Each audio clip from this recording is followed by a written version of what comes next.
Allah subhanahu wa ta'ala says, for example, in Hadith Qudsi, Ya ibn Adam anfiq, unfiqu alayk. O son of Adam, spend, and I will spend on you. Or when the Prophet sallallahu alaihi wasallam says, Man kana fi hajati akhi, kana Allah fi hajatihi. Whoever is in the service of his brother, Allah is in his service. Think about the extent of those words. How much will you spend on your brother? And how much do you want from Allah? How much will you take care of the vulnerable? And how much do you expect from Allah when you yourself are vulnerable? Man satara musliman, satarahu Allah yawm al-qiyamah. Whoever covers or conceals the fault of his brother, Allah will cover his fault or conceal his fault on the Day of Judgment. How much are you willing to conceal your brother's fault? And how badly do you want Allah to conceal your flaws on the Day of Judgment? Think about that. Because the extent counts as well when you include in the equation Allah subhanahu wa ta'ala. What do I want from Allah and what am I willing to give to the people? If I'm willing to only somewhat cover the shame of my brother, then I can expect on the Day of Judgment that my shame will also be exposed. And if I'm willing to put my brother on blast or my sister on blast and slander and gossip, then I can expect that the same will be done with me on the Day of Judgment, where I will be in utter humiliation for the humiliation that I caused to someone else. The Prophet ﷺ says, Man yassara ala mu'sir. Whoever facilitates or makes something easy for one who is in hardship, yassara Allahu alayhi fi dunya wal akhirah. Allah will make things easy for him in this life and the next. Once again, the Prophet ﷺ is telling us, to what extent will you seek to alleviate the hardship of another? And to what extent do you want Allah to alleviate your own hardship on the Day of Judgment? When Allah says in the Quran, وَلْيَعْفُوا وَلْيَصْفَحُوا أَلَا تُحِبُّونَ يَغْفِرَ اللَّهُ لَكُمْ. Let them forgive and pardon. Don't you want Allah to pardon you? Don't you want Allah to forgive you? Allah adds an element to it.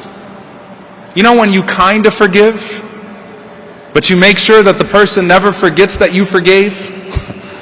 And you make them wish you never forgave them in the first place because of how often you remind them of their transgression and how little your forgiveness actually is. Then you can expect the same from Allah subhanahu wa ta'ala. How badly do you want to come on the Day of Judgment and see that your major transgressions are forgiven? How badly do you want Allah to not even make mention of your transgressions? And are you holding other people to that standard? Are you doing the same with other people? The Prophet ﷺ, he said that whoever severs the ties of kinship, Allah subhanahu wa ta'ala cuts him off. You cut off your brother and sister, Allah cuts you off. And I think about this a lot because, subhanAllah, when you go to the Eid Salah, sometimes you got two people that aren't talking to each other. It's awkward. Ramadan, people are fasting. Jum'ah, you got people trying to avoid each other in a family, right? And you think about this. The Prophet ﷺ says that every 3 days,